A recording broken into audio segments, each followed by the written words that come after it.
Ok, essa é a nossa disciplina de ar-condicionado, né? Climatização e ventilação. Nós estamos tratando do assunto os subsistemas de ar-condicionado por expansão direta, né? Mais especificamente, o sistema split, ok?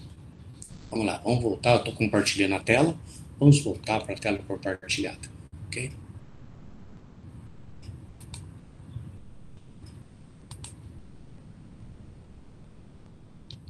Ok.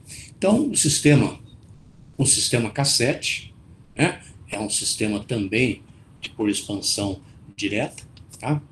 Ele é uma unidade, tem uma unidade evaporadora, não ficou legal aqui o texto, cortou, mas tudo bem, dá para ler. É uma unidade evaporadora com formato quadrado, né? Ele é embutido, normalmente, no teto, né? Ele fala no forro, posicionado no centro do ambiente com saídas, né? Com saídas laterais aqui, tá? Ele possui limitação de instalação, né? Com pouco espaço, certo? Ou seja, ocupa pouco espaço. É muito utilizado em ambientes corporativos, principalmente em grandes voos livres, combinando vários aparelhos. Então, quando vocês verem essa figurinha no teto, né, vocês vão ver que é um sistema tipo cassete de ar-condicionado, tá? Evaporação direta.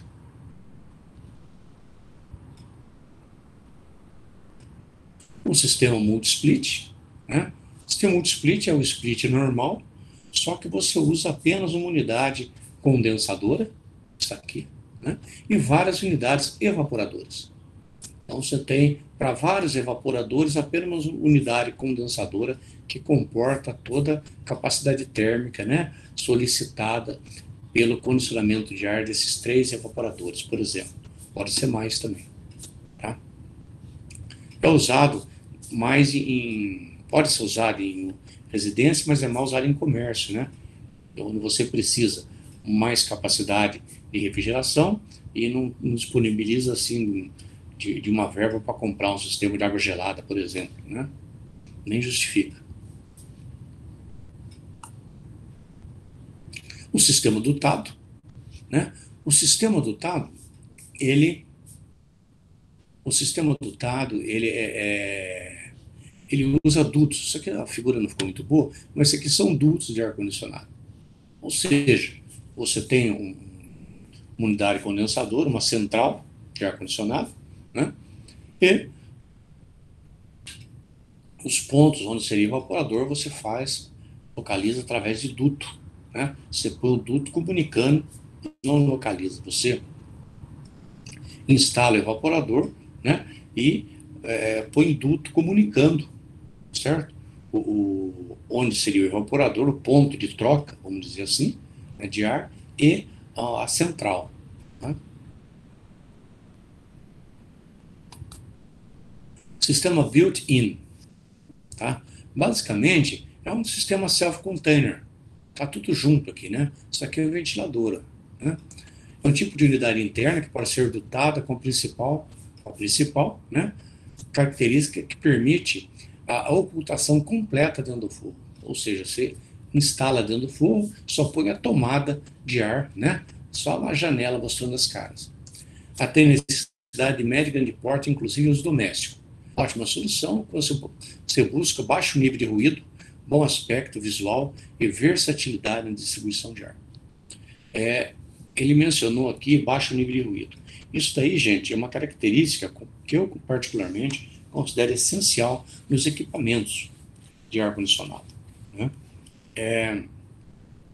Aqui em Dourados, quando eu mudei, nós tínhamos no apartamento aquele ar-condicionado tipo janela, né?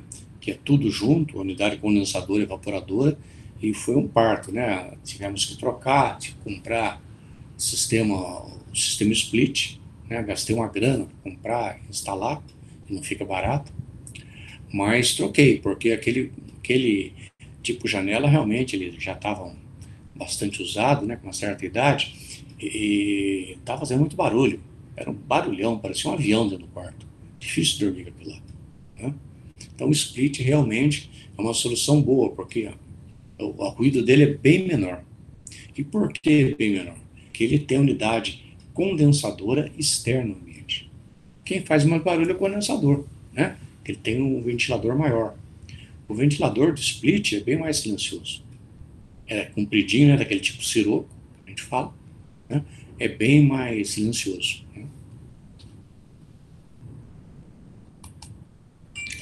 O rooftop, né? É uma unidade que fica externamente ao tamanho dela, né? Ele é Carrier, é marca Carrier.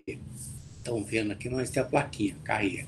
É a empresa fundada pelo Willis Carrier, né? O criador do ar-condicionado, né? Ela é uma unidade externa de grande porte, mais indicada para ambientes com grandes vão livres. Por exemplo, supermercado, né? Geralmente é instalado sobre a laje de cobertura. Ou mesmo salões, né? Grandes salões, salões de eventos, etc. Ele é desenvolvido para ser instalado a céu aberto, né? Ou seja, não precisa ter proteção, cobertura, né? Dispensa a necessidade de casa de máquinas, mesmo sofrendo grande exposição direta do sol. Por quê? Ele é tipo self-contained, né? Isso aqui são chapas de aço galvanizadas e pintadas, tá? Olha os ventiladores aqui em cima do condensador. E os sistemas VRF, né? Que são sistemas que o volume do refrigerante é variável, né? Ou seja, a unidade externa, né? Essa unidade aqui fica instalada fora do prédio, né? Tem ganhado muito espaço nos últimos anos, apesar do custo mais elevado. Por quê? Alguns aparelhos permitem atender até 64 unidades internas, simultaneamente, né? Através do controle individual do volume de refrigerante para cada unidade interna, o que o torna bastante versátil. Ou seja, ele controla a circulação de unidade refrigerante, né, dependendo da exigência de cada compartimento que ele atue, né? Então, um está mais fria, uma temperatura mais baixa, uma temperatura mais alta, ele monitora, né, variando para cada um a quantidade de fluxo de refrigerante através de sua tubulação, né? Ele atende a necessidade de médio e grande porte, inclusive em residências amplas. Aquelas casinhas de condomínio, humildes lá, né, de 300, 400 metros quadrados, pode comportar até unidade dessa. Mas é mais recomendado para salões, warehouses. Warehouses são essas coberturas, esses espaços fechados para depósito, né, de mercadoria, etc. Tá? Bom, sobre esse sistema, tem 3 vídeos que eu gostaria que você assistisse. Estão indicados aqui no YouTube, né? São 3 vídeos que falam sobre o sistema VRF, né? Princípio de funcionamento, a composição da unidade externa e interna, condensador e evaporador, e o princípio de funcionamento dos compressores, nesse sistema VRF, unidade de fluxo variável, né? Então, tarefa de casa, assista esses 3 vídeos, tá? Tá bastante interessante e clarifica mais, esclarece mais esse assunto para vocês, né? Bom, isso aqui a gente já conversou, o sistema de condicionamento de ar de expansão indireta, né? Lembrando como é que ele funciona. Ele usa um fluido, normalmente água, né? São sistemas, por exemplo, o sistema fan coil. Fan coil é o sistema de ventilador, serpentina ou trocador. O coil para inglês é no sentido de bobina, né? Mas a gente traduz aqui também com serpentina e trocador de calor, tá? Então, o sistema fan coil é um sistema que utiliza água gelada. Basicamente, você tem um sistema de refrigeração, de compressão de vapor comum, né, igual ao sistema de expansão direta. Ele resfria ou refrigera essa água, um depósito de água. Essa água é bombeada, né, através de circuitinhos, né, e esse circuitinho refrigera o ar que está passando no sistema fan coil. Que tem o ar passa através dessa serpentina, esse trocador de calor, resfria e através de um ventilador ele é ventilado para o ambiente que você quer resfriar, quer condicionar o ar. É muito usado em grandes sistemas, né? Eu trabalhei mais especificamente com isso na Johnson Johnson, em São José dos Campos. Eu não trabalhei diretamente com o Funcoil, mas eu participei de algumas modificações do sistema, então a gente conhece bem, né? E no sistema Funcoil ele atende a grandes espaços, certo? É um sistema não tão caro, porque utiliza principalmente água, né? E teve até, eu devo ter falado para vocês, mas falo novamente, tem até um aluno meu que orientei o TCC dele, e o TCC dele foi para reaproveitar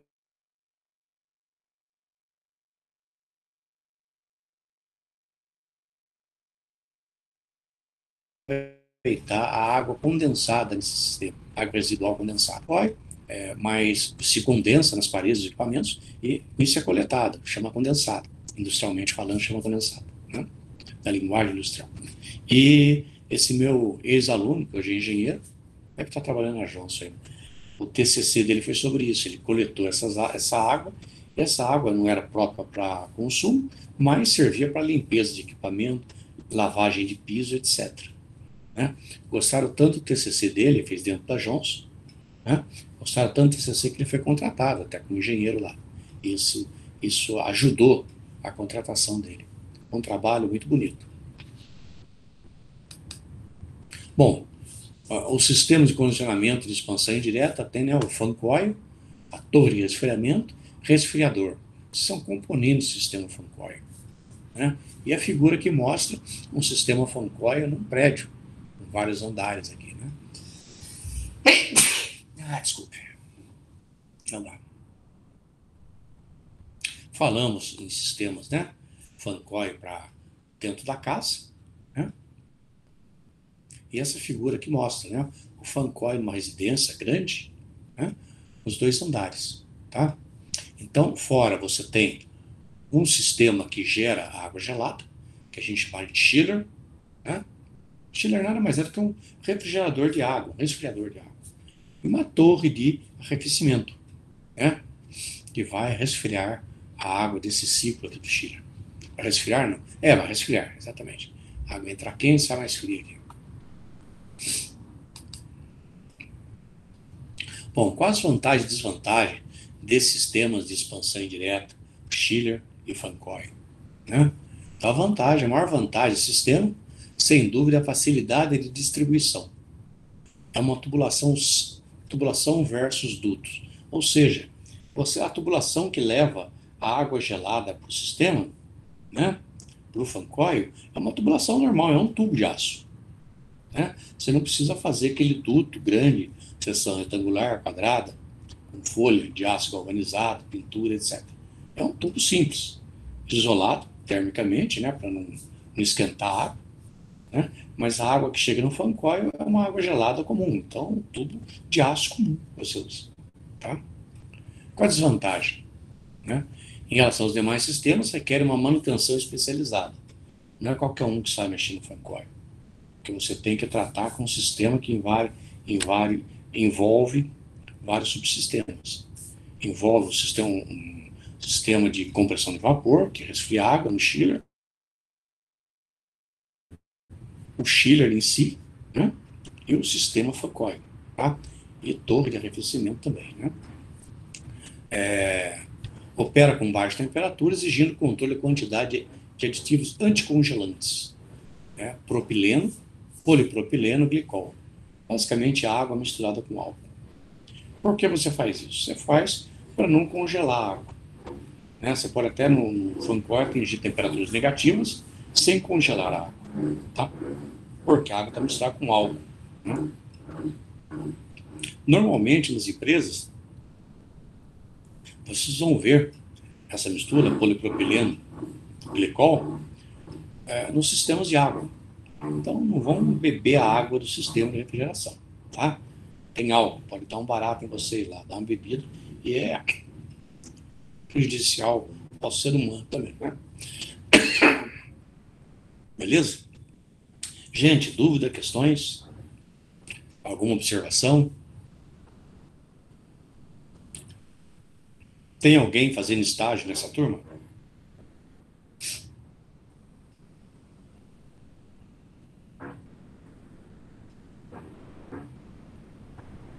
Não? Ninguém tem contato com o sistema assim ainda, né? Ninguém nunca teve. Então vamos que vamos. Bom, tem mais vídeos, eu tenho bastante vídeo nessa disciplina, tá? E eu peço que vocês levem a sério e assistam, né? Então, o vídeo 1 fala sobre o sistema Chiller e Francoil. E o vídeo 2, sistema de água gelada e ar-condicionado. Basicamente, chiller e ar-condicionado, tá? São vídeos legais, assistam lá no YouTube, tá?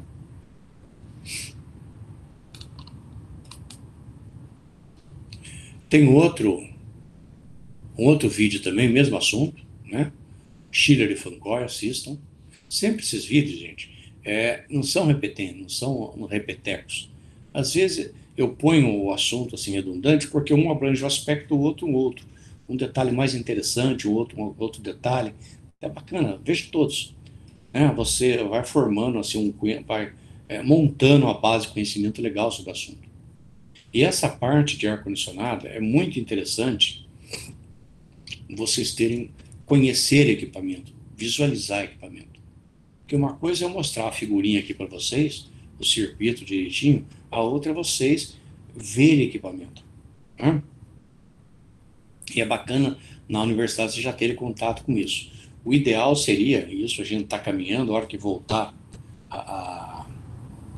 às aulas presenciais, vamos ver se a gente consegue, com o tempo, montar um laboratório de ar-condicionado, né? Para ter alguns equipamentos simples, pelo menos, para a gente desmontar, né? Ou se tiver uma bancada onde que a gente possa ver, fazer experiência com troca de fluido, medição de parâmetros, de desempenho, né? Isso seria muito interessante para o curso de engenharia mecânica, né?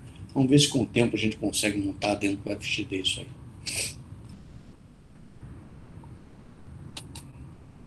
Aqui eu já falei sobre o sistema inverter, né? Tá? Para o sistema de ar-condicionado que usa a tecnologia inverter, né? Com um variador de frequência. Bom, e o sistema split? Quais as vantagens dele? Né? Baixo custo, né? Tanto que eu tenho na minha casa o sistema split. Fácil aquisição, qualquer casa Bahia da Vida você compra. Instalação, não tem mistério também não, mas é sempre bom contratar alguém especializado, a não ser que você queira furar um pouco de parede, soldar cano e tudo mais. Né? Baixo nível de ruído, acho que é a principal característica dele. Baixo nível de ruído, por aquilo que a gente já falou, né? Unidade condensador externo, né? Fora do ambiente. Facilidade e rapidez em instalação. Não precisa de água gelada, né?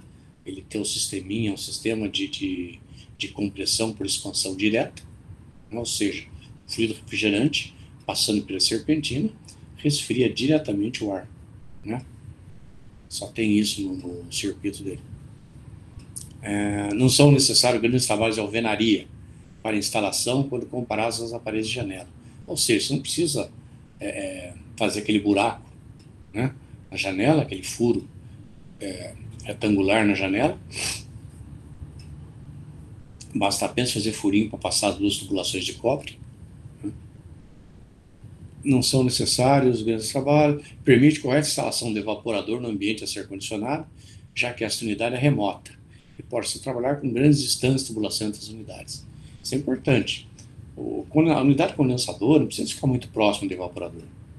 Tem uma distância mínima, claro, senão você vai ter problema de perda de carga na tubulação do fluido, né? Mas ele comporta distâncias razoáveis, né? E você pode relocar e remover equipamento para outros ambientes tranquilo, com pouca mão de obra. Você vai mudar a sua casa, você pega, desinstala, né? Eu vou ter que mudar de apartamento daqui a uns 2, 3 meses, vou levar meu equipamento junto, né? É novo, acabei de pagar, e vamos que vamos. Bom, falamos de vantagens e desvantagens, né? Ele é desaconselhado para ambientes que exigem controle de umidade e temperatura em condições especiais. Exemplo, UTI, né? Salas limpas, sala de processo de fabricação de chip, né? Alta taxa de ar exterior, como salas limpas, cirúrgicas, etc. Tá? Por quê? Porque o split, como a gente viu, ele não troca ar para o exterior. Ele simplesmente movimenta o ar interno. Ó, o sistema split não troca ar com o exterior. Ok? Essa é a característica básica dele. E o de janela, professor? O de janela troca. Tá? Nesse aspecto, é uma vantagem de janela. Né? O ar, se você ficar muito tempo com o ar fechado, com o split ligado, você vai sentir problemas de deshumidificação, o ar seco, vai dar problemas de respiração, etc, etc. Tá?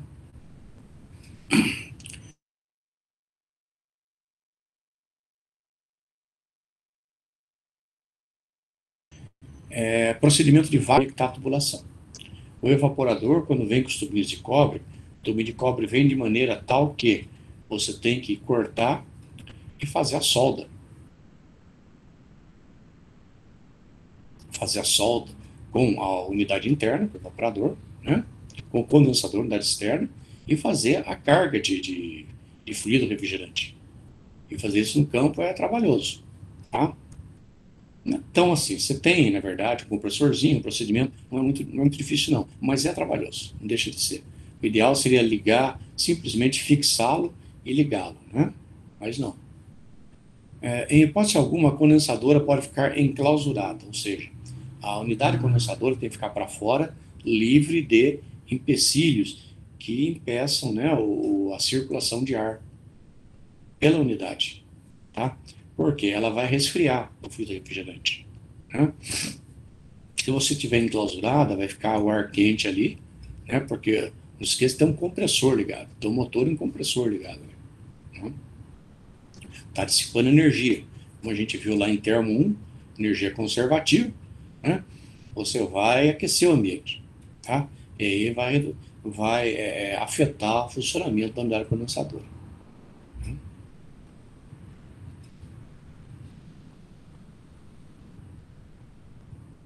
Bom, tem os desumidificadores, que a gente já conversou na última aula. Basicamente, ele serve para quê? Para tirar a umidade do ar, né? Ele pega a umidade do ar e deposita numa drip pan, né? Num depósito aqui de gotejamento, né? De água, tá? Daí você joga água fora e tudo bem. Você vê que ele não é umidificador, tá? Basicamente, ele é um sistema de compressão, né? Compressão e expansão direta do ar, que ele condensa a umidade. Condensando a umidade, né? Essa umidade é retirada, ela pinga, né? Vai gotejando no depósito. E com isso você tira a umidade do ar. Isso quando você quer um sistema controlado de umidade. Exemplo, museu, né? Museu numa região muito úmida, ele precisa ter um desumidificador ou um sistema que faça a desumidificação do ar. Por quê? A umidade do ar vai afetar, por exemplo, as peças antigas, né? Os quadros, principalmente pintura. Tá? Aquelas pinturas em tela, se você tiver uma umidade muito alta, com o tempo vai formando fungos ali, e aí deteriora, né? Ataca a pintura. Tá? Bom, e aí? Aí vamos dar uma olhada hoje no sistema, basicamente, assim, vamos dar uma pincelada, né, nos sistemas que compõem, né, nos equipamentos, né, nos componentes desse sistema que compõem esse sistema que a gente está mostrando para vocês de condicionamento de ar. Tá? Só dá um minutinho para mim, eu vou só montar um tererê para mim aqui que eu estou com sede. E o ar-condicionado não está ligado, mas o ambiente está seco. Só um minutinho.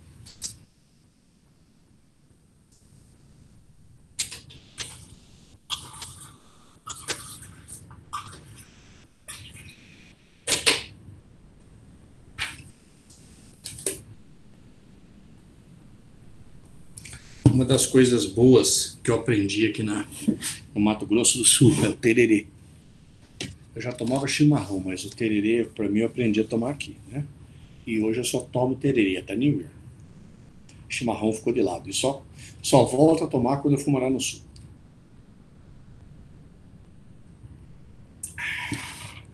Vamos lá. Então, As unidades, quando eu falo em componentes de sistema de compressão de vapor, sistema de refrigeração por compressão de vapor, né? Eu vou lá no curso nosso de termodinâmica, que a gente estudou os circuitos de compressão de vapor, né? Onde nós vimos sistema de ar-condicionado e bomba de calor, tá? Então, na minha cabeça, imediatamente vem o quê? Compressor, condensador, evaporador e válvula de expansão. Esses são os órgãos vitais no sistema de refrigeração e também no sistema de ar-condicionado. Muda um componente ou outro, né? Um chiller, mas o chiller é composto por eles também, né? Muda um controle, certo? Muda o sistema, compressão de expansão direta, expansão indireta. Os componentes são basicamente os mesmos. E dentro desses componentes tem famílias, né?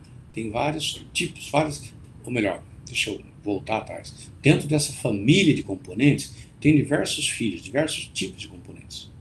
Por exemplo, compressor, né? Quando eu falo de compressor no sistema de ar-condicionado, ou mesmo no sistema de refrigeração, me vem à cabeça o quê? Aquele compressorzinho que fica na geladeira, né? E mesmo ele, esse compressor dentro da geladeira, tem vários tipos, né? Vamos dar uma olhada. Só um minutinho.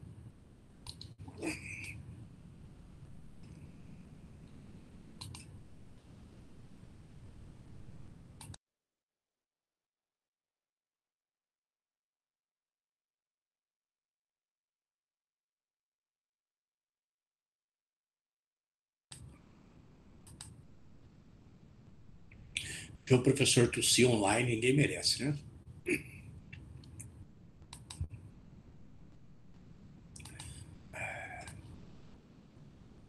Bom, então, o compressor, ele funciona praticamente igual a bomba, tá? No processo, você descarga, tá?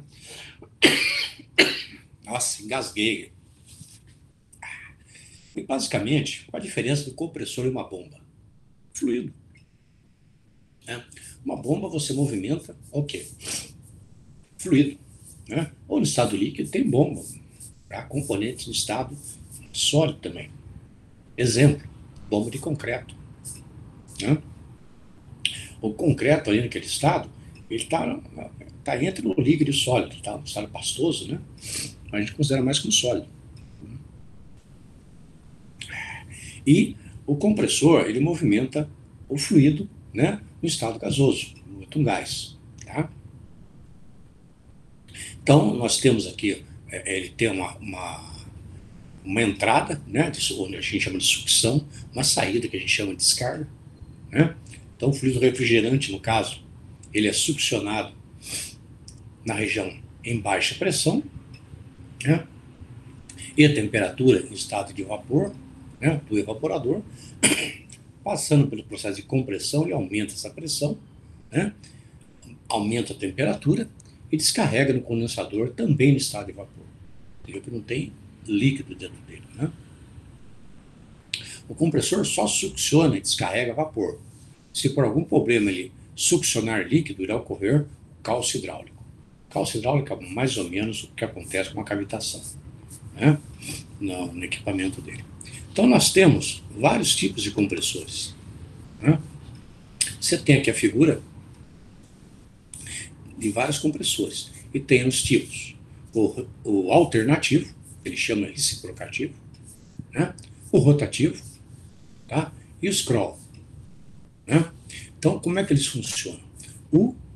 O reciprocativo, o alternativo, é um pistão que vai e volta, sobe e desce, né? Tá aqui embaixo a figurinha, né? Usado em refrigerador, chiller, né? O rotativo, ele é usado, ele é basicamente um sisteminha com, como que a gente chama aquelas bombas de volume constante, Me foge o nome agora. Bom, rotativo é isso, é um excêntrico, né, que ele comprime o líquido, né, no caso nesse sentido, o líquido não, o fluido, ele pega o fluido aqui, comprime e joga para cá. Então aqui está em alta pressão, né, e alta temperatura. Basicamente com um sistema excêntrico, né, é o rotativo. Ele é usado, ele é usado em equipamentos MORD de médio porte, ele vai de meio a 3 HP de potência. Esse aqui, né, ele vai desde 0,1 até 200 HP, uma variedade muito maior de potência. Essa figurinha aqui, né, o rotativo é essa figura e o scroll é essa figura aqui. O scroll, ou labirinto, né, scroll em inglês acho que é labirinto. O que ele faz? Ele tem um mecanismo também giratório, né? Ele, através do giro de uma parte dele, do scroll, do labirinto, né? Ele vai comprimindo o ar, tá? Então, tem desde 2,5 até uma capacidade muito alta, ele nem põe aqui, né? Tem uma capacidade muito alta de potência, tá? Então, só aqui a gente já viu aquele sisteminha, aquele compressorzinho preto, né? Blindados que a gente já conhece aí, tá? Essa é a característica desses compressores. São blindados. Ou seja, dentro da carcaça dele, é uma carcaça soldada, blindada, né? Você tem a lubrificação do sistema, que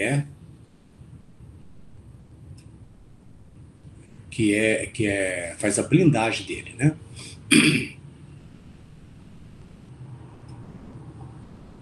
O rotativo, né?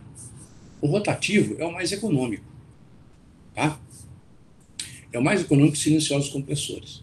Sua grande eficiência e energia ocorre pelo ar que ele é comprimido nas espiras internas do equipamento. Ele equipa aquela parte rotativa, né? E assim por diante. A tendência é que os fabricantes adotam compressor rotativo em seus aparelhos. É o que a gente mais está usando agora, scroll rotativo, né? Ele vai em aparelhos até 30 mil BTU. BTU, para quem não esqueceu, né, é o British Thermal Unit, né, é a capacidade de refrigeração, né, a unidade britânica de refrigeração. O scroll tem duas partes, uma gira em relação à outra, né, um tipo de um labirinto, é scroll, né, excêntrico também, parecido com o rotativo, tá? Só que no scroll, ao invés de uma parte, digamos assim, contínua, ele tem um labirinto, né? São bastante rotativos, né? São menos propensos a ter vazamentos quando comparado a outros tipos de compressores. O compressor scroll é o mais utilizado em chillers, né? Com capacidade, ele vai em equipamento até 24 mil BTU, né?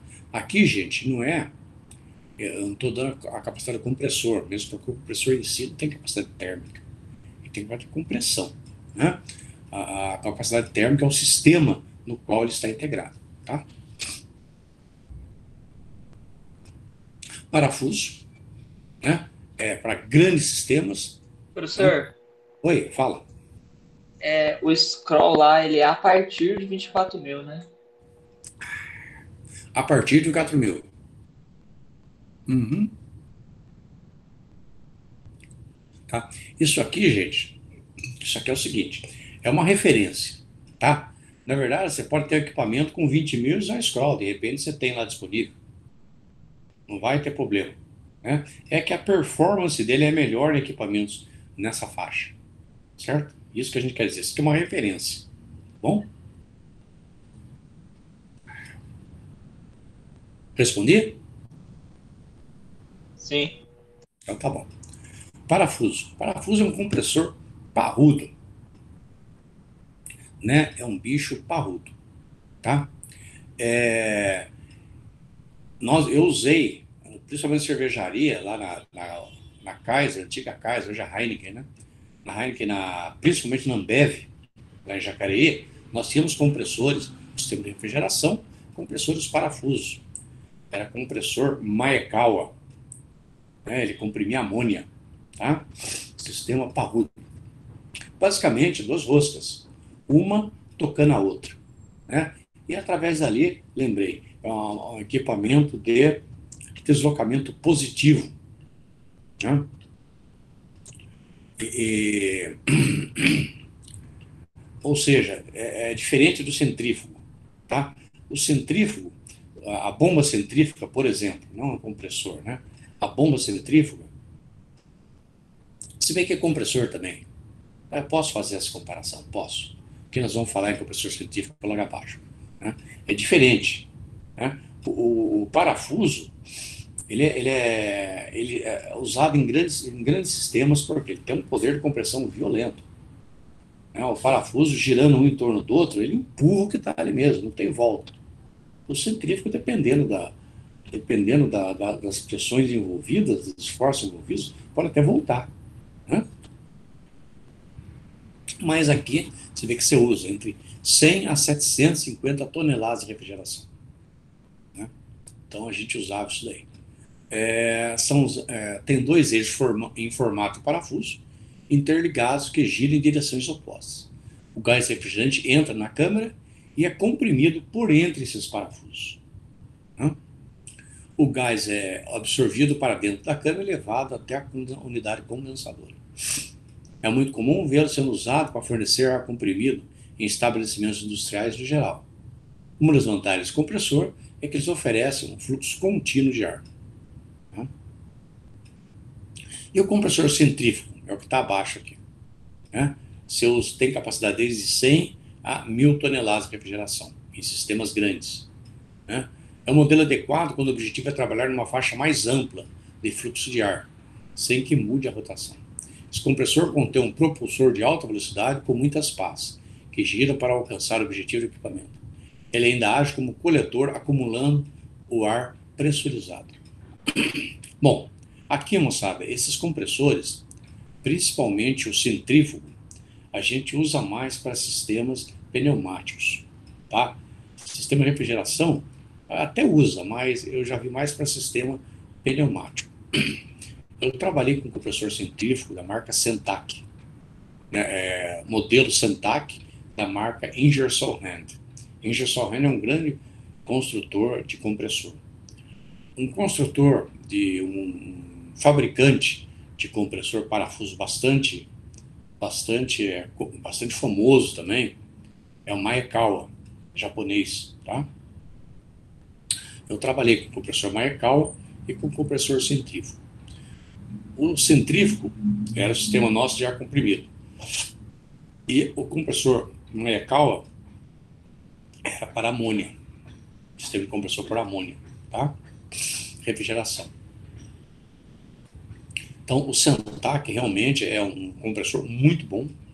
Nós tínhamos compressores tipo parafuso atlascópico, que também funcionavam dentro do sistema de ar comprimido para a planta nossa, lá em Jacareí, né, da Ambev.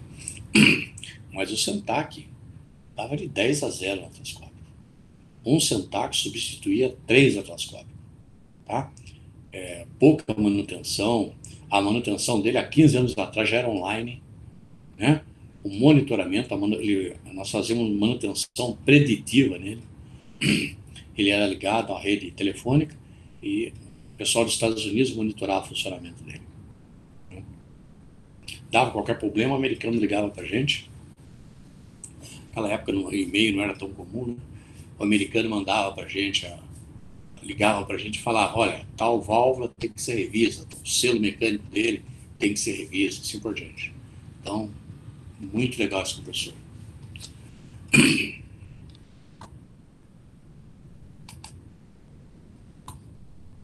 Condensador. Condensador e evaporador é tranquilo. Nada mais são do que trocadores de calor. Né? E o condensador, o que ele faz? Ele condensa o fluido refrigerante que passa por dentro da serpentina dele, dentro do tubo dele. Né? Que fala o princípio de funcionamento, aquilo que a gente está careca de saber. Né? O fluido muda de estado. Né? Pois ele começa com alta temperatura, né?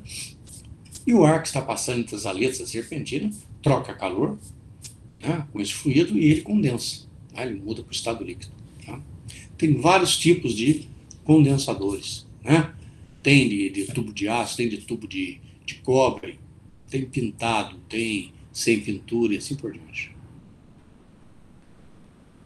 Exemplo de um condensador. Né? Aqui, evaporador, mesma coisa. Tá?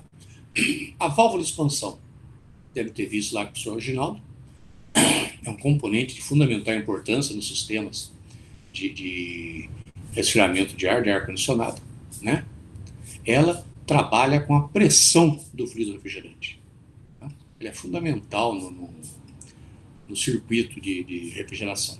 A válvula de expansão, ela pode ter esse formato, mas pode ser feita também por tubo de pequeno diâmetro, a gente chama tubo capilar. Então, o que ela faz? São vários modelos. Ó, né? Um fabricante que eu conheço de válvula de expansão é a Danfoss. Acho que é dinamarquesa, se não me falha a memória. Danfoss é um fornecedor de válvula de expansão. Eu comprava a válvula de expansão deles. Então, a válvula de expansão ela funciona como uma rodovia em trânsito. Olha que bacana. Né? Imagina uma rodovia com 4 faixas e cheia de carros em alta velocidade. Imagina Guaicurus sem a parte do meio aqui, sem o canteiro do meio aqui, né? Às 5 horas da tarde, né? um dia útil aí. Né? Mas chega um ponto que apenas uma faixa está liberada. Então você vem com 4 faixas e chega num ponto que estrangula para uma. O que vai acontecer? Aqui no Mato Grosso do Sul, em Dourados, vai um carro entrar atrás do outro, né? O pessoal adora dar uma batida na traseira. Anda muito junto. Né? São Paulo não é diferente não, tá? Deve ser pior ainda. Fica atrás. Então a tendência é que os carros diminuam a velocidade. Tem 4 faixas para uma, tendência é diminuir. E ocasiona um trânsito, né? um pequeno engarrafamento, né? Até chegar num ponto que vai ser liberado. Né? Todas as faixas, a velocidade dos carros será muito pequena. Ou seja, lá naquela faixa, na última via, ela vai diminuindo até que essa diminuição de velocidade vai para as 4 que estão chegando nele, que vai congestionando ali também. Tá? Traz isso para a refrigeração. Eu gostei, eu pus essa comparação aqui que eu achei interessante. Traz para a refrigeração.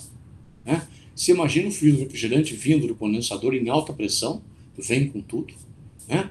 E de repente, né, diminui uma tubulação em 90% do diâmetro. Tá? Você vem com um diâmetro de 10, você passa com um diâmetro de 10. Certo? Aí fica difícil. Né?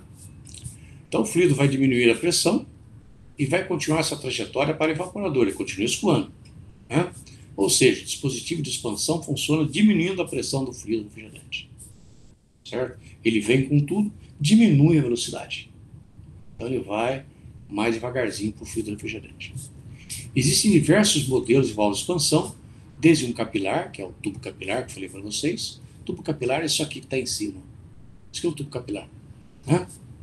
Desde válvula eletrônica de uma evaporadora, até um sistema eletrônico, que é esse sisteminha aqui, ó, uma válvula de expansão eletrônica. Na verdade, ela é monitorada por um solenoide. Né? Evaporador. Evaporador é um trocador de calor. Ó, isso aqui é um evaporador de geladeira, onde fica o freezer da geladeira. Toda a parede dele, ó, o evaporador está na parede dele. Aqui é um evaporador de cobre e alumínio, muito comum. Purífica, né? Você vê ele pretinho ali. Né? Um outro evaporador são trocadores de calor. Tá? E o que ele faz? Ao contrário do evaporador, do condensador, que condensa, ele muda do estado líquido para o estado gasoso, né? O fluido refrigerante que circula nos tubos dele. Tá? E nos equipamentos de ar-condicionado, é o componente que fica em contato direto com o ar, né? No caso do sistema de expansão direta.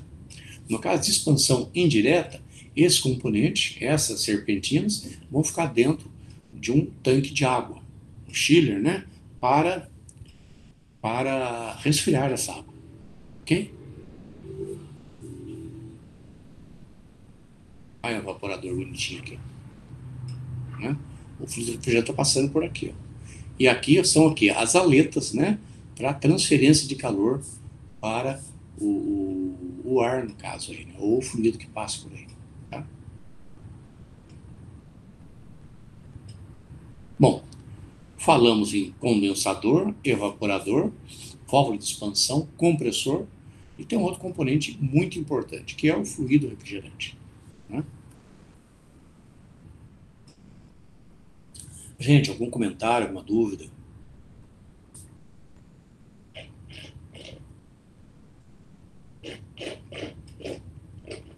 Até agora tranquilo, professor.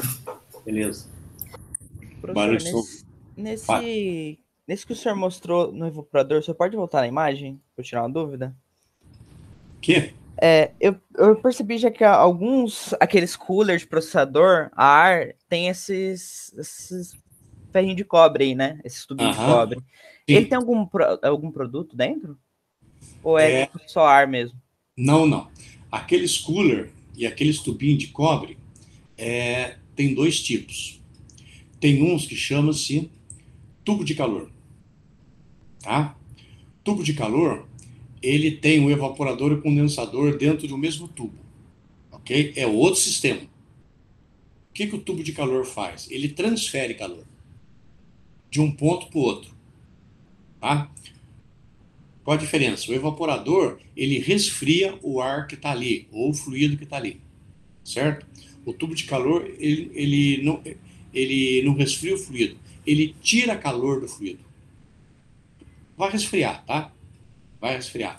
Mas ele transfere o calor. A filosofia é outra. Tá? Professor, ele serve exatamente como um transportador mesmo, né? Não, o tubo de calor, ele transporta calor. Tipo, tá? Ele pega a água, o calor quente, passa para aquele líquido que está dentro das mangueiras e da bomba, e a bomba joga para essa serpentina para poder resfriar e voltar de volta para lá.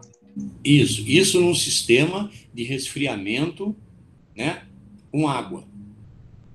Certo? Sim. Tá. Professor, lá também tem uns produtos para não criar cloro. Cloro não, perdão. Para água não. Como que fala? Não criar algas. Isso. A água no sistema industrial, por isso que eu falei, não vão beber uma água de um sistema industrial. Por quê? Ela tem muito aditivo.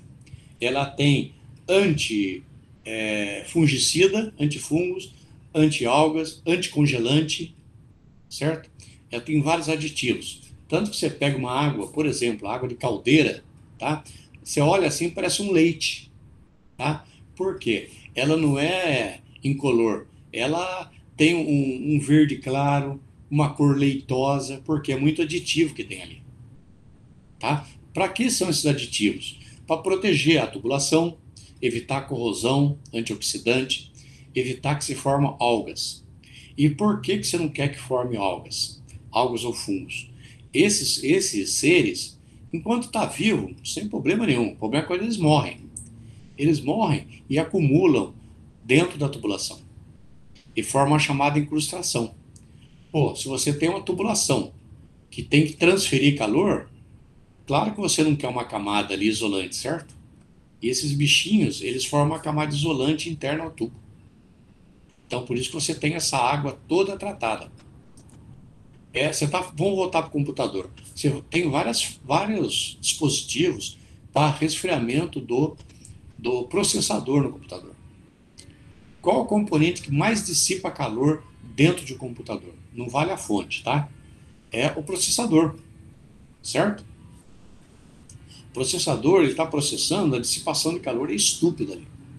Então, a energia elétrica, os sinais elétricos, eles não gostam muito do calor, né? Quanto mais frio, até um certo limite, evidente. Que, por exemplo, você tem um aparelho eletrônico lá na Sibéria que você tem que aquecê-lo, tá? Senão congela, ele passa a funcionar mal, né?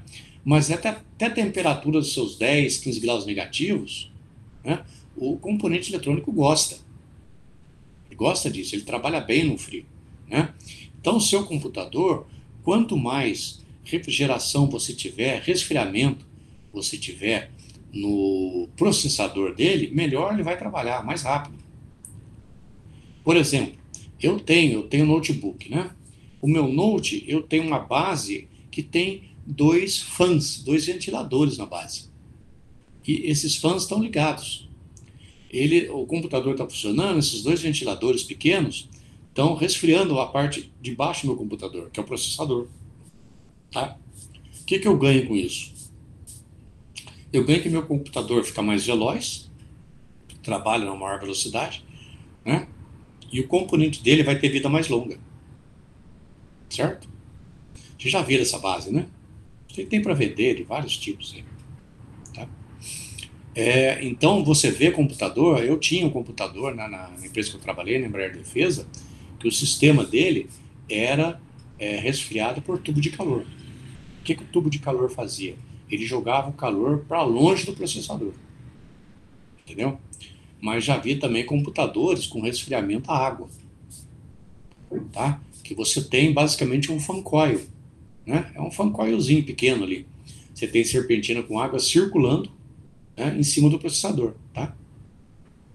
Bacana, gostei da sua pergunta. Gente, dúvida?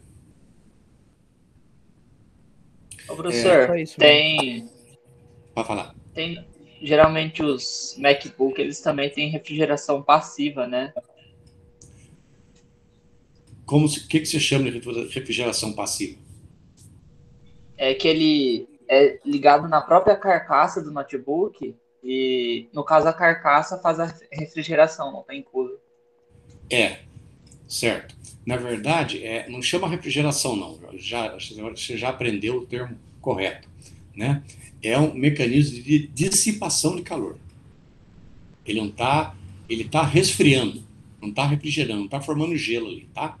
Está resfriando, tá? Então, o que acontece? É o tubo de calor. O que o tubo de calor faz? Né? Você liga o tubo de calor ao processador, liga que eu falo, você conecta com uma pasta térmica, né? Já viu, né?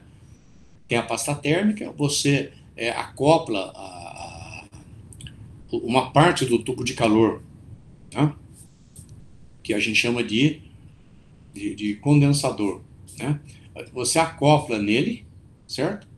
E vai levar na outra extremidade para a carcaça, por exemplo, né? Ou você vai levar a outra extremidade do tubo de calor para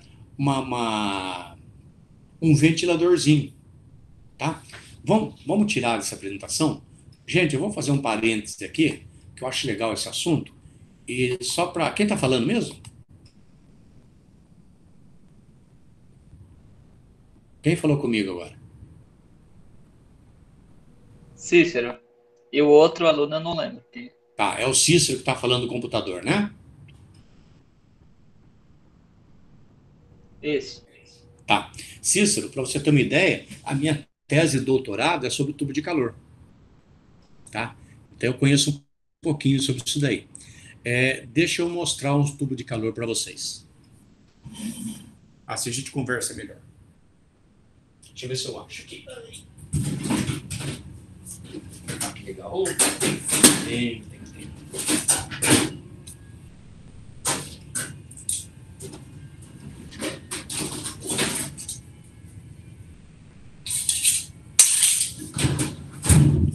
Vamos lá. Gostoso quando tem umas deixas assim dá para variar um pouco o assunto. Só um minutinho.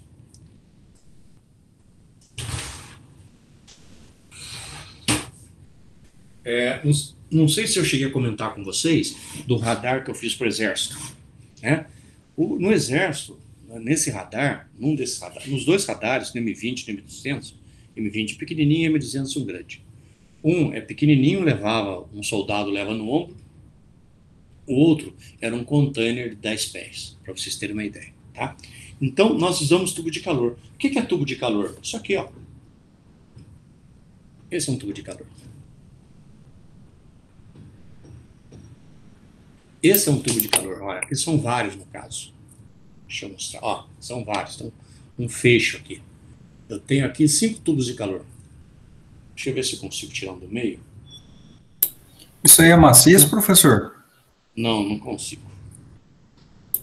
Não, vou conseguir. Só um minutinho, peraí. Não é maciço, não.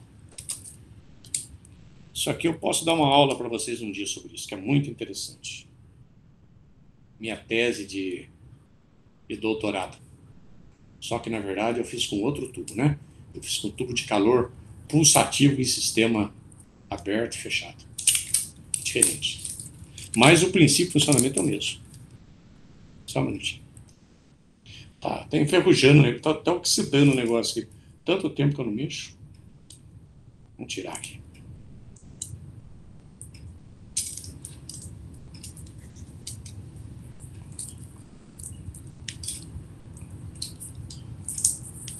Olha, não sai, cara.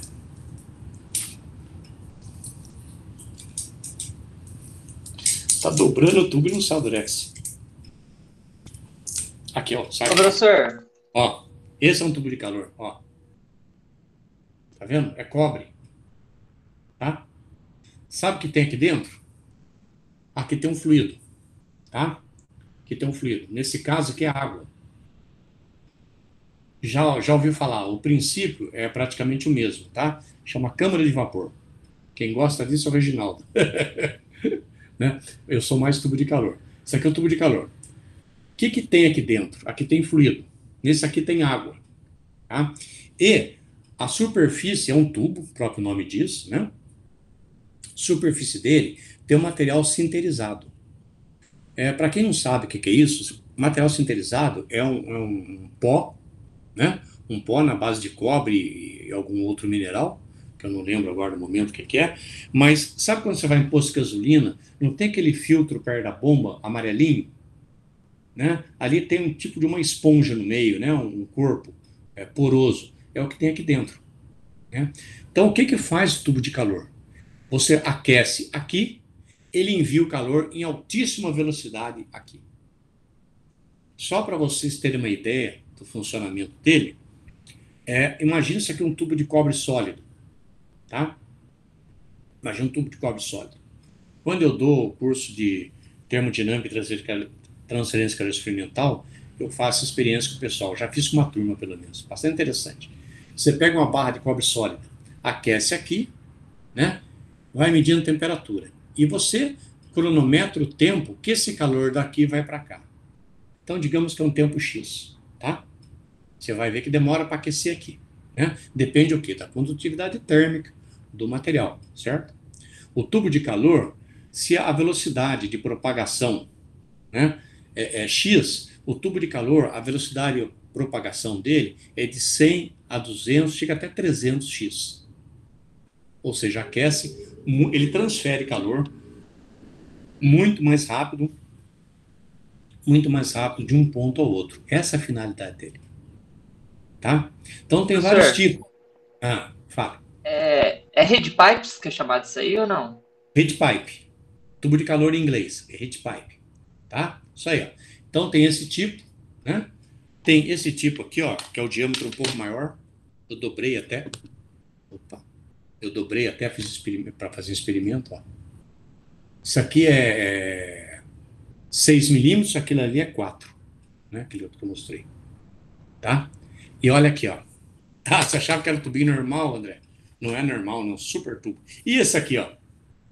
É um tubo de calor também, ó. Só que ele é de alumínio. Olha só. Dentro desse tubo, é difícil ver aqui, né?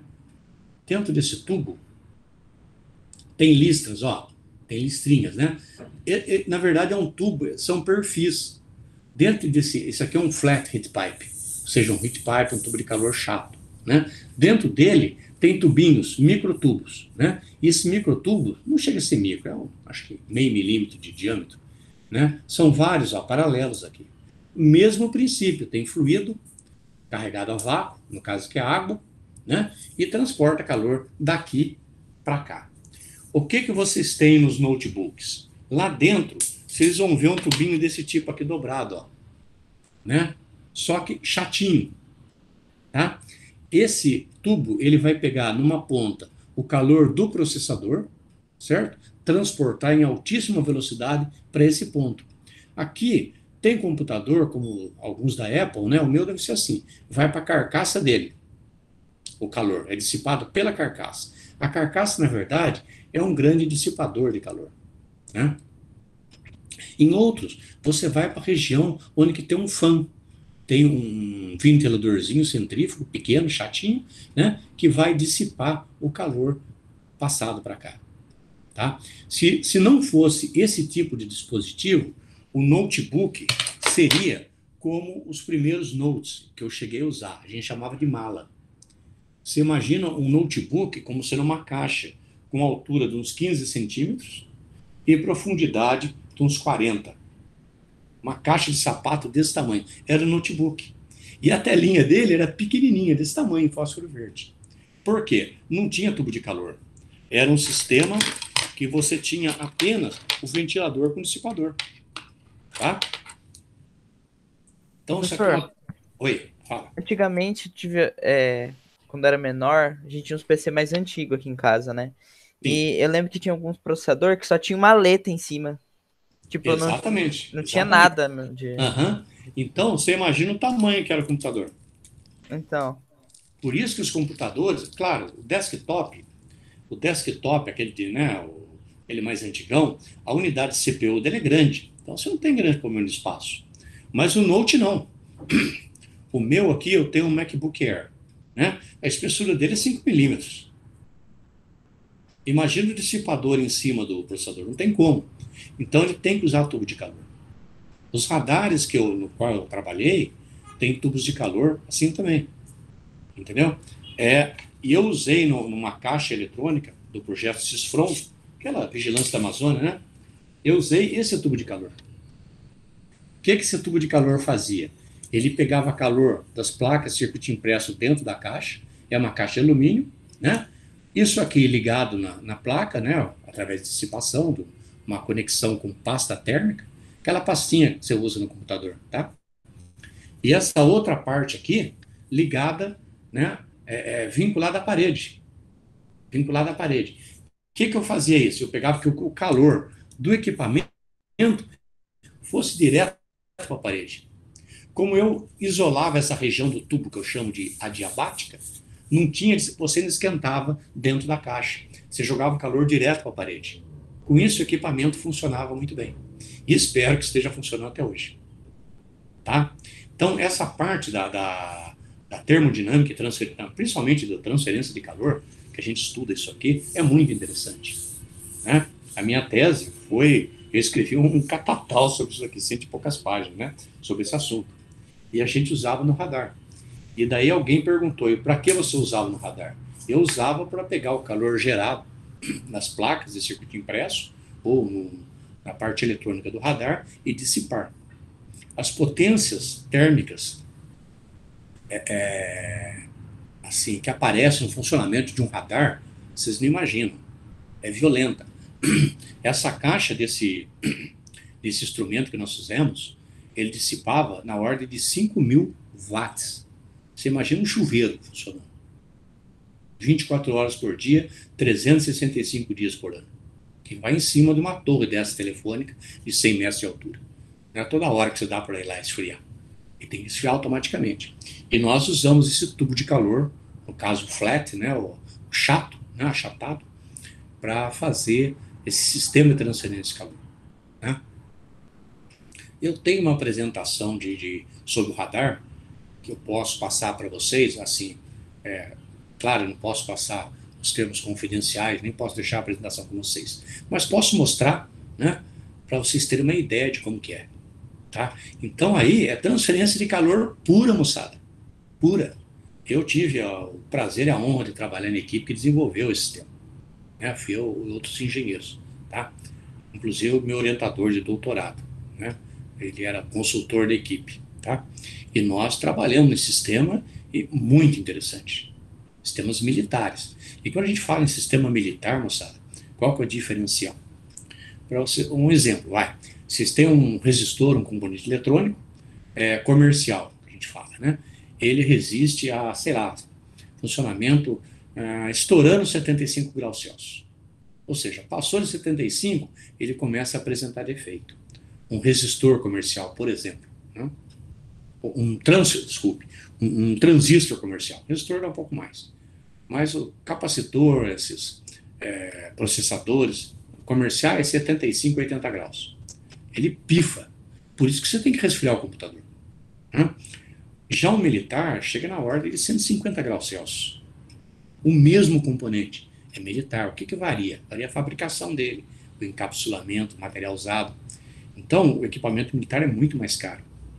Uma placa custa R$1.000, uma placa comercial, a mesma placa militarizada custa R$10.000. Por quê? Funciona com maior velocidade, dissipa menos calor, resiste mais calor, resiste mais à dilatação térmica, etc, etc. Então, é bom, gente, que vocês levantem esses assuntos que a gente inclui dentro do curso, eu acho bacana. E eu particularmente gosto desse assunto, né? Então tem meu tubinho de calor aqui, estou aguardando, eu tenho umas experiências que eu quero fazer na escola, mas EAD não dá a fazer, né? Então tem que usar um laboratório lá.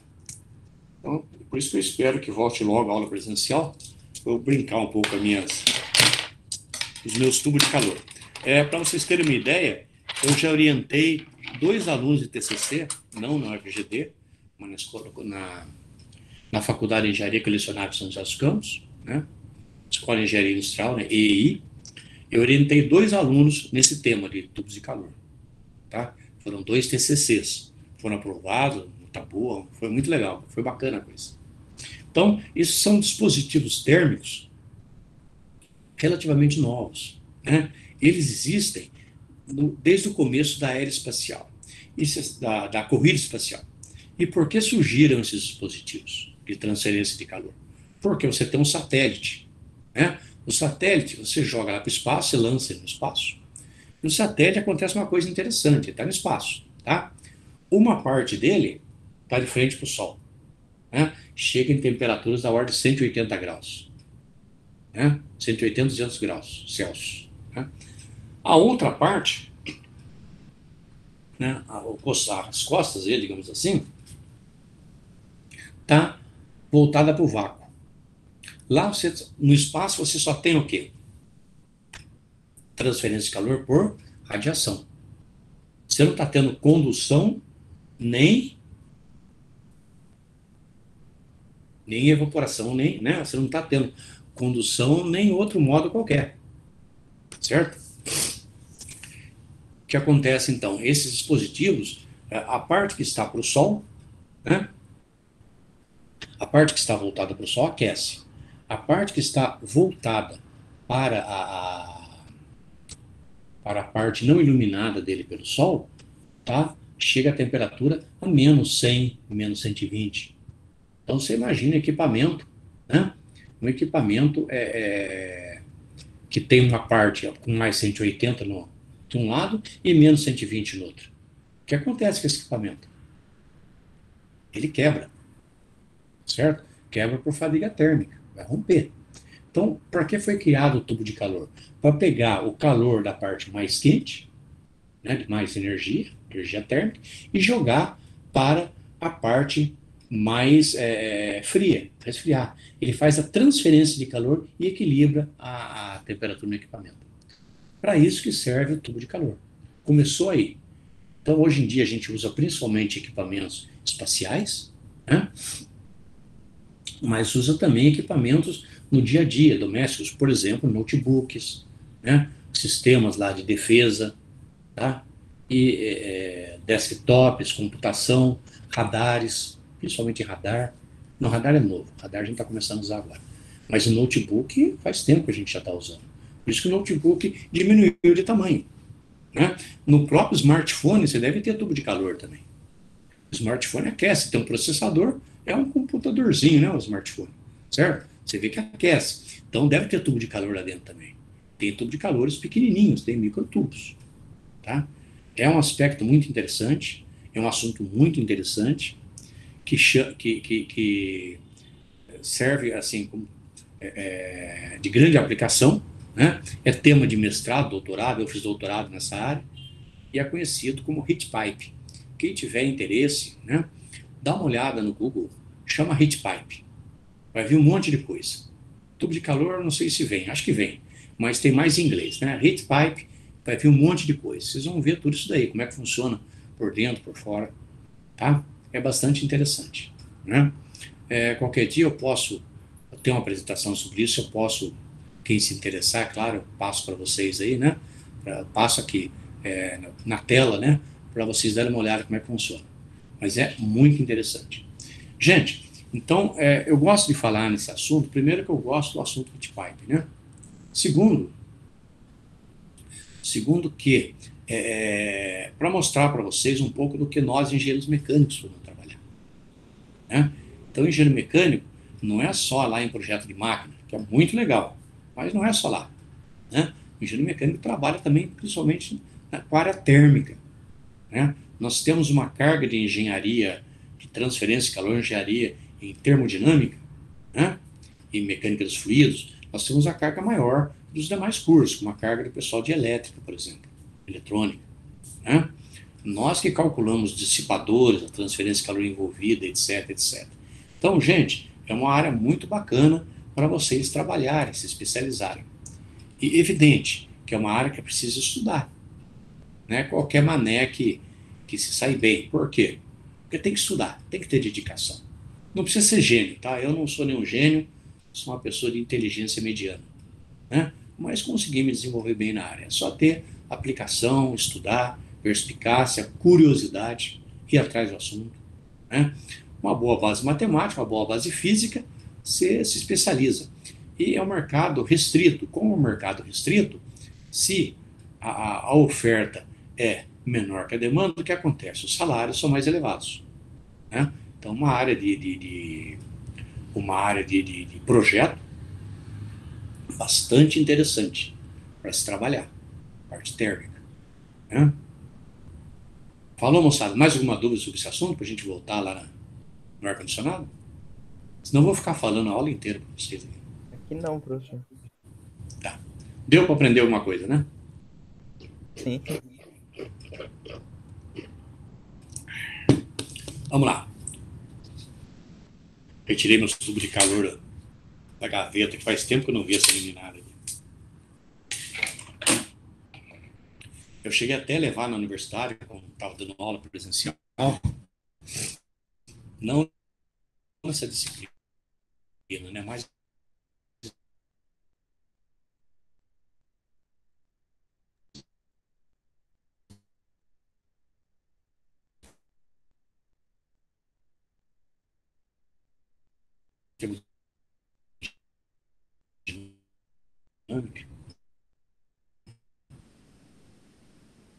mais transferência de calor. Eu levei um copo de água quente, né?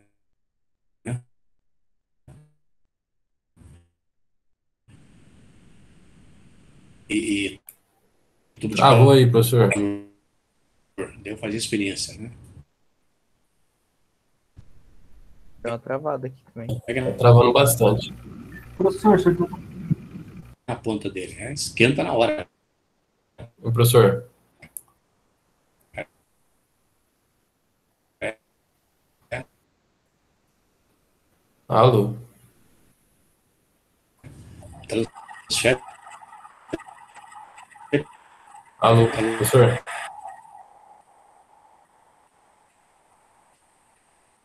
com uma Vixe. velocidade violenta.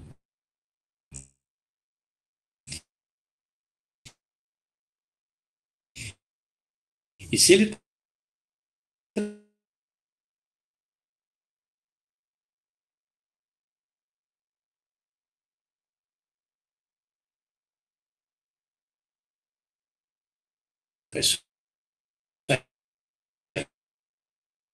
vamos voltar.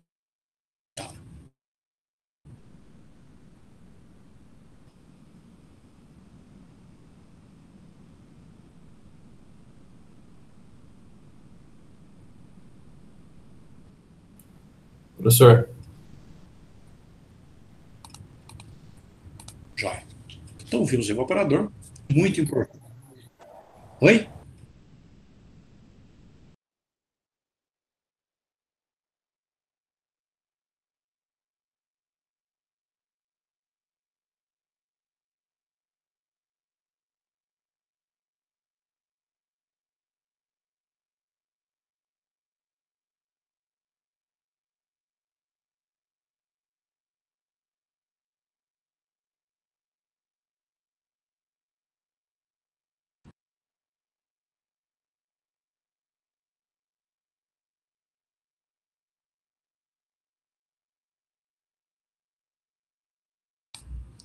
Voltamos?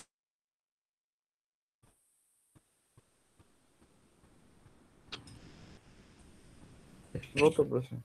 Oi? Voltei? Sim. Positivo, professor. Voltou. Ah, legal, deu uma caída na rede aqui.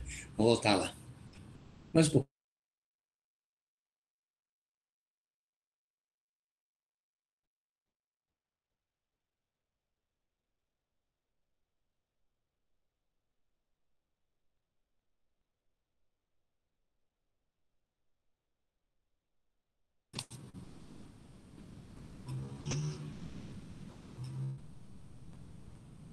dá um feedback para mim, moçada. Estão vendo? Sim. Parece que tá travando um pouco ainda. Mas estão vendo a apresentação, né? Não, a apresentação não. Só tá... Não? Não. Peraí. Vou ter que compartilhar de novo aqui.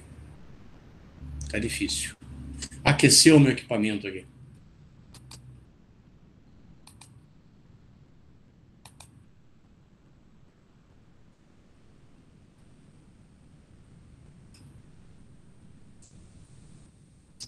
Vamos lá.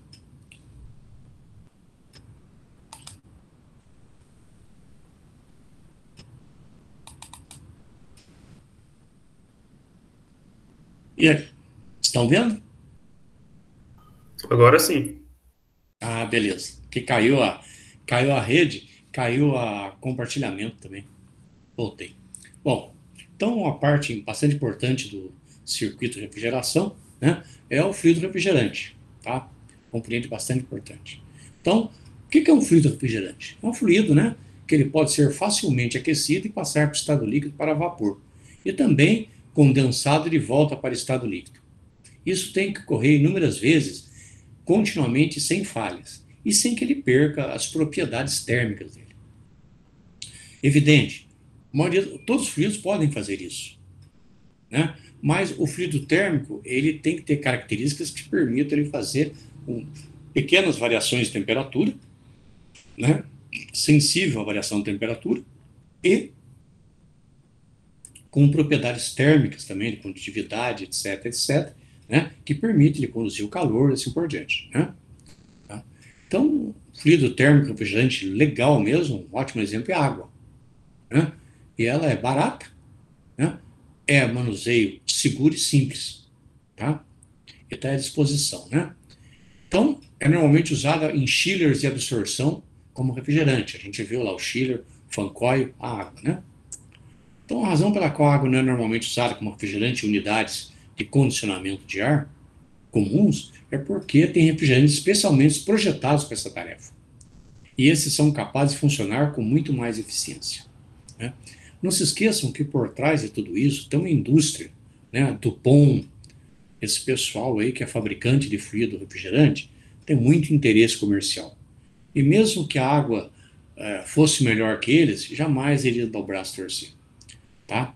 Mas realmente foram criados refrigerantes que funcionam melhor que a água, né? E são bastante caros. E à medida que esses fluidos vão ficando barateados, vão ficando mais baratos, o que vai acontecendo? Vai acontecendo uma coisa que tem por trás que pouca gente observa. Vem aí acontecendo essas campanhas de catástrofes climáticas, superaquecimento, superresfriamento, ataca a camada de ozônio. Isso é muito questionável. Muito, muito questionável, né? Normalmente, quando começam a tornar um fluido refrigerante, é porque a fabricação dele já está tão barata que não justifica mais os lucros para essas empresas.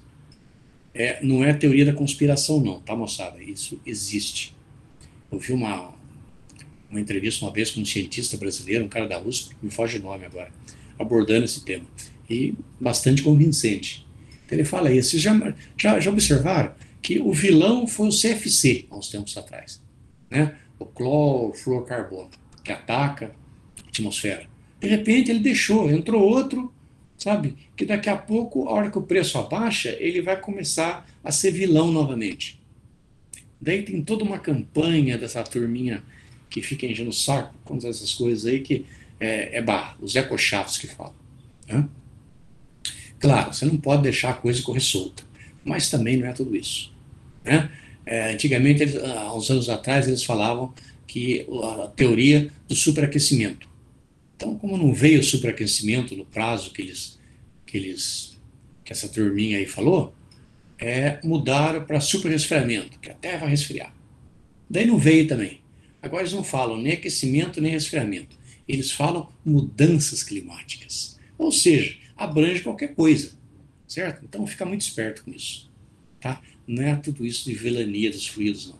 Tem muito interesse comercial e gente graúda por trás disso, insuflando esse tipo de campanha, tá? Então toma muito cuidado com o que você ouve e pratica. Bom, quais os refrigerantes mais comuns no mercado hoje, né? É o R22, o R134A e o R410A. 410A, acho que é o que a gente usa aqui no split, tá? Todos os refrigerantes comuns têm ponto de ebulição extremamente baixos em comparação com a água. Isso permite que ele evapore em um vapor com pouca energia térmica, ou seja, qualquer ΔQ, qualquer acréscimo de energia térmica, ele evapora, né? E se retirar também, ele condensa, tá? Isso significa que o refrigerante pode extrair calor mais rapidamente. Essa é a característica desses fluidos, né? Tem vários fluidos refrigerantes, isso aqui é o jeito que ele vem, que ele é transportado. São esses containers, esses bujões, né? E cada um tem uma cor e uma denominação. Isso daí tem normas para isso, né? Então, a cor varia com o tipo de fluido refrigerante, tá? Aqui, nessa apresentação, a gente dá uma palhinha sobre as evoluções dos fluidos refrigerantes, né? Os CFCs, né, na década de 30, os HFCs, HFCs, HFO, né? Então, tem uma série de eventos, por exemplo, o Protocolo de Montreal, né, que enquadrou esses dois fluidos, né? Depois, nos Estados Unidos, né? Na Europa, nos Estados Unidos, os HFCs, hoje está o HFOs. Daqui a pouco ele começa a ser fabricado com baixo custo, daí o pessoal inventa alguma maldade para ele, ele vai ser vilão. Daí vai entrar outro novo aqui, né? Então ele fala aqui, ó, muito baixo GWP, 0 ADP. O que é isso? Isso é uma linguagem internacional. O ADP significa potencial de degradação da camada de ozônio, né? Ou seja, ozone degradation potential, né? Ou seja, ele ataca ODP, ele ataca pouco a camada de ozônio.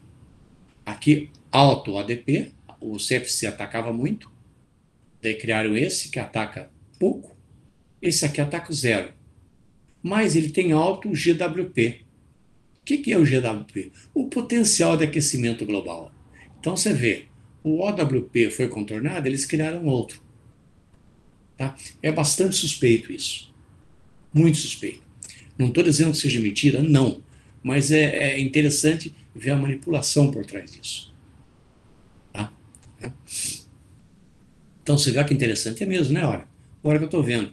O GWP foi cancelado, né? Ou o ODP foi basicamente cancelado o efeito dele, né? Parar de usar.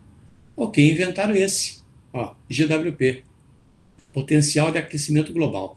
Daqui a pouco, como isso não está funcionando, vão criar outra denominação. É interessante observar isso. Né? Aqui conta a história, né, dos fluidos refrigerantes, né? Um outro fluido refrigerante muito usado, a Arla. Agora é fluido refrigerante, R729. Né? Amônia. Amônia é muito barata. Amônia é muito barata, de fácil obtenção, né? Então, o nosso xixi tem amônia. Né? Só que a amônia é extremamente corrosiva, é extremamente nociva à saúde. Tá? Os tubos de amônia tem que ter muito cuidado em usar o material em contato com a amônia. Por exemplo, nunca usem cobre em contato com a amônia. Se você usar cobre, a amônia adora comer o cobre. Ela detona o cobre. Então você põe um tubo de cobre, põe a amônia para circular, questão de minutos, ele vai ter um vazamento. Né? A amônia ataca o cobre. Que material que se usa com a amônia? Por incrível que pareça, o bom e velho aço carbono. Tubo de aço carbono, a amônia, na boa, ela não ataca o aço carbono. Tá?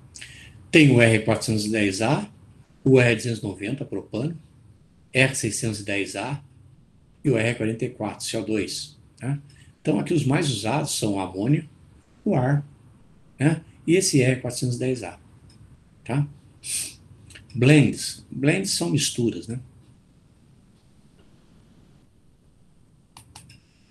Aqui a gente dá um quadro de alguns fluidos refrigerantes, né? Esse aqui é um fluido, né? Esse aqui, no caso, cor-de-rosa, é o R410A, fabricado pela DuPont. Né? Então, dá o nome do fluido, o ODP e o GWP. Com base nisso, você seleciona o seu fluido. Né? ODP, capacidade de agressão ao ozônio, de ataque à camada de ozônio, né? E o GWP, potencial de ataque, de aquecimento global. Né? Daqui a pouco vão criar outros, tá? Então é assim que avalia os fluidos térmicos. Protocolo de Montreal, né? Esses protocolos de Montreal, de Kyoto no Japão, Montreal no Canadá, foram encontro dos países industrializados para tratar dessa questão do ozônio, do aquecimento global, né? Então, esses protocolos, eles inseriram redes nesses fluidos refrigerantes em sistemas térmicos.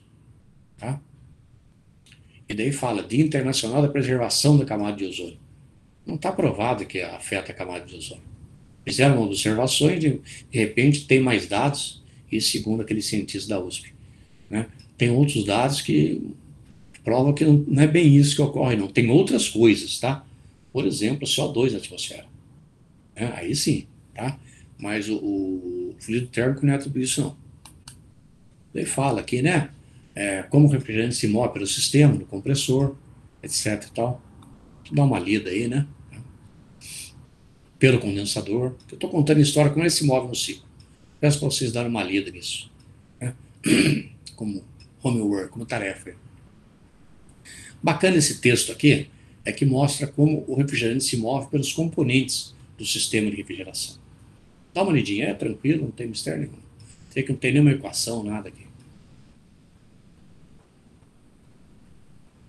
Bom, acho que por hoje tá bom, né, moçada? Deu? Tá? Eu peço para vocês, como tarefa, dar uma lida nesses últimos slides sobre a circulação do fluido refrigerante nos componentes, do sistema de refrigeração e ar-condicionado, né? Assistir aqueles filmes. Gente, os filmes que eu passo para vocês, os vídeos, não deixa não, assistam. Tem muita informação interessante ali. Você pode até usar para matéria, para refrigeração, né? E é importante vocês terem contato, pelo menos a imagem do equipamento, tipo de operação que o pessoal faz, como é que ele funciona. É bacana isso daí, tá? A formação geral de vocês, né? Ou para quem se for especializar na área, que é uma área bastante interessante, tanto projeto como manutenção, tá? Bom, tem a próxima aula, eu quero começar esse assunto novo, que é o ar-condicionado para automóveis. A gente vai dar uma geral, como é que funciona o sistema de ar-condicionado para automóveis. Tá bom? Beleza, então, moçada? Algum comentário? Uma pergunta? Professor, você vai disponibilizar a gravação no Moodle lá? Da aula? Vou sim. Beleza, então. Obrigado, professor. Nada. Tem bastante gente que... Tem vários alunos aqui que não estão podendo assistir por algum motivo. O pessoal conseguiu uns estágios agora, né, também. Tem um pessoal trabalhando no estágio aí. E assiste a aula depois, né? Não em tempo real. Isso aí, moçada. Tô encerrando. Tchau pra vocês. Valeu, professor. Até semana que vem. Alô. Falou, professor. Até mais. Até mais, cara. Falou, professor. Até mais. Alô, até mais. Tchau, professor. Alô. Tenha um bom dia. Pra você também.